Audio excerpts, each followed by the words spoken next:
so many different ways that we can walk through this exhibition and look at this work. You know, there are certain formal things that we can talk about. There are certain cultural references that we can talk about, historical references. You know, this is one of the more concrete symbols or kind of icons in the work, and it's been it's kind of like a recurring image. And the bird started off as a hawk, and you know, it can be looked at in many different ways. In this particular case, to me, the hawk, for example, is a symbol of nationalism across the world, everywhere, you know, and a symbol of power. At the same time, the way that this particular hawk is painted is in a way that you might also find it in a church or a cathedral. If you've seen these sort of sculptural beams of light that kind of come out from behind Jesus's head, or in another case, a bird, which I wasn't aware of until somebody pointed out in the studio. This painting back here,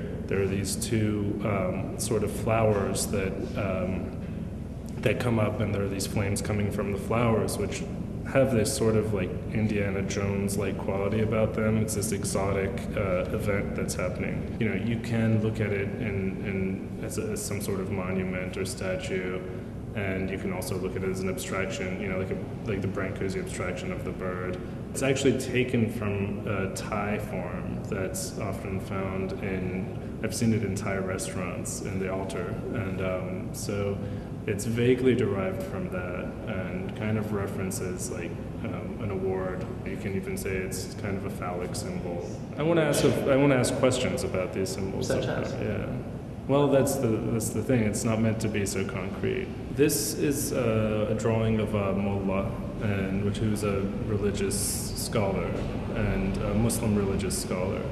And my interest in the idea of the mullah is that it can at once be seen as this radical revolutionary figure, and it can also be seen as this very deeply spiritual teacher. I'm interested in where one decides who this figure is, and whether it is this kind of radical Shiite cleric, as they say on the news all the time, or this Sufi mystic. When I was in college, I read the book Orientalism by Edward Said. It really changed my life. It really kind of helped me find my position as an artist. But I am interested in this idea of how even I myself could have an Orientalist outlook on the world, how I might, as you know, an Iranian living in the West for so long, have a certain view of Eastern cultures, even, you know, Iranian culture. You know, one of the things that I'm interested in now is this idea of neo-Orientalism. And I think that has a lot to do with what we discussed about the mullah as this, you know, fetishized figure in different ways, you know, this demonized and then on one end, and then this idealized on the other, you know. One of the things that I am interested in is testing the boundaries of what is exotic to the audience. So for me, I kind of tried to create these forms that come across as generically exotic. So, you know, there is this dome shape at the top that could be either a helmet or a dome. The painting's called Rally at the Gates, and whether it's rallying around a throne, and, you know, Rastafarians have used the language of rallying around a throne, rallying around Jehovah's throne and that kind of thing. So whether it's rallying around the king or if it's a revolutionary rally, you know, is up to you.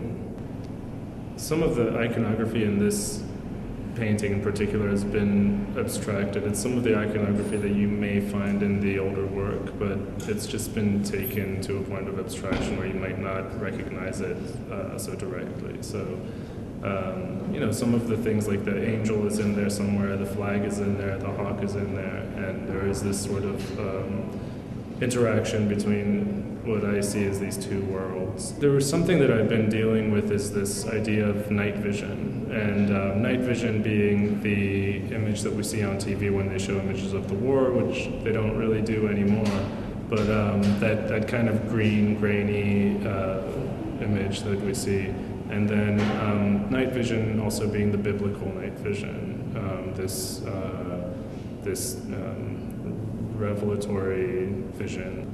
Maybe it's sort of like a Zoroastrian painting. You know? Zoroastrians believe in there's two forces in the world that are constantly battling. I was always uncomfortable with the idea of